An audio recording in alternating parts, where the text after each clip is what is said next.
Number 13 में मौजूद हूँ और लगातार जिस तरीके से आम आदमी पार्टी दिल्ली और पंजाब में काम कर रही है, जिस तरीके से दिल्ली में केजरीवाल की सरकार, आपने देखा होगा बिजली पानी की क्या क्या वहां पे फ्री कर दिया गया है, और पंजाब में भी जबरदस्त काम कर रही है।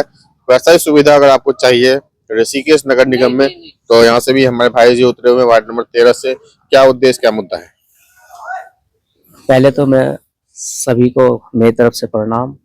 मैं अपनी वार्ड और क्षेत्र के सभी लोगों, सम्मानित लोगों को प्रणाम करना चाहता हूँ आपके न्यूज़ चैनल के माध्यम से, और आपको भी आपका बहुत बहुत धन्यवाद। आप आए और हमारे वार्ड की समस्या, सबसे बड़ी समस्या क्या है, देखिए हमारे लोग जो है नगर निगम में सुबह 7 बजे निकलते हैं और लगभग बच्चों पे भी ध्यान नहीं दे पाते, और सैलरी इतनी है नहीं।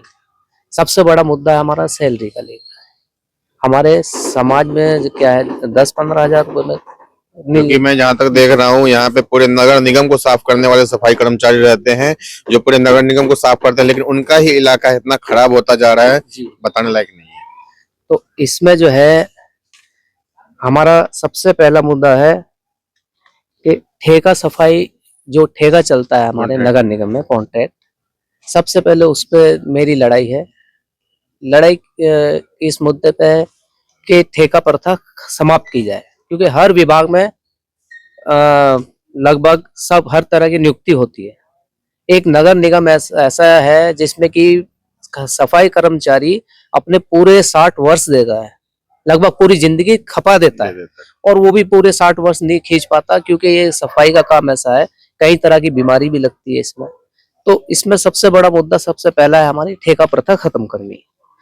दूसरा हमारा है कि जैसे हमारे वार्ड में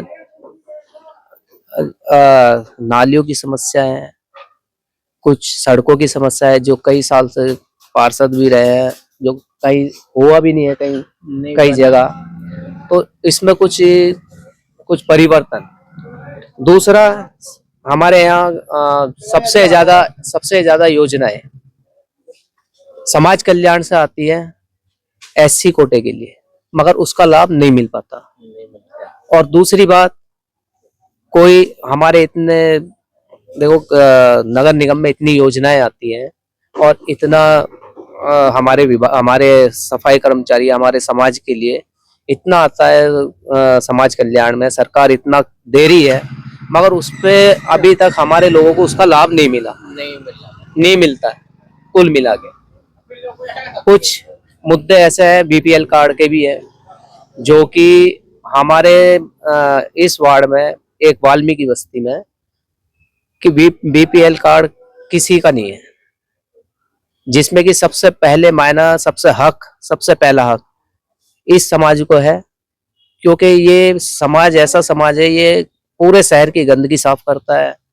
और ये ना हो, ये सफाई ना, कोरोना काल में यही एक योद्धा थे ऐसे, जिन्होंने लगभग 80% बीमारी को खत्म करने का काम सफाई कर्मचारियों ने किया है। वार्ड में, हमारे वार्ड में सरकार के द्वारा, नगर निगम के द्वारा या सरकारी हॉस्पिटल के द्वारा एक फ्री क्लिनिक होना चाहिए। फ्री क्लिनिक इसलिए होना चाहिए ताकि हमारे लोग सफाई का काम करके आते हैं, कई तरह की गंदगी साथ लग के आती है। मौसम सर्दी का भी है, बरसात का भी है। बाई चांस ऐसा होता है कि उसमें सर्दी में रोज तो नहा नहीं पाता कोई, भाई पूरे दिन ड्यूटी करेगा, शाम के टाइम नहीं नहा पाता। सुबह सुबह तो चलो एक बार में नहा लेगा, मगर पूरे दिन वो सफाई का काम करने के बाद एक मोहल्ला क्लिनिक होना चाहिए, जो किसी भी टाइम हमारे मोहल्ले में बड़े बुजुर्ग है, माताएं बहना है, आज छोटी मोटी बीमारी को जिस चेकअप चलता रहे उनका। तो इस विषय पे हमारी सबसे बड़ी लड़ाई है। और ये हमारे मुद्दे बहुत हैं, मगर जो मेन मुद्दे है ये, और कुछ हमारी आम आदमी पार्टी ने, आपको पता है दिल्ली में कितना अच्छा किया हुआ है केजरीवाल जी ने, और हम भी चाह रहे हैं कि आम आदमी पार्टी आए, और जैसे दिल्ली में और सबसे एक मेन बात और है, उसमें यह है कि बिजली पानी, हमारा वर्ग समाज, हमारा वाल्मीकि समाज, जाटो समाज ऐसा है कि हर हर उसमें है, विभाग में होता है, चाहे उसे हॉस्पिटल ले लीजिए, स्कूल ले लीजिए, बैंक ले लीजिए, कोई भी विभाग हो, सब में सफाई कर्मचारी की आवश्यकता पड़ती है। उस हिसाब से जिस तरह से हमारे केजरीवाल जी ने बिजली और पानी का फ्री किया हुआ है, मैं पूरे ऋषिकेश के लिए तो नहीं कहूंगा, क्योंकि मैं अपने वार्ड से लड़ रहा हूं, मैं अपने वार्ड की कहूंगा कि अपने इस वार्ड में जो सबकी सेवा में लगे रहते हैं सफाई करने, उनके लिए बिजली और पानी फ्री हो।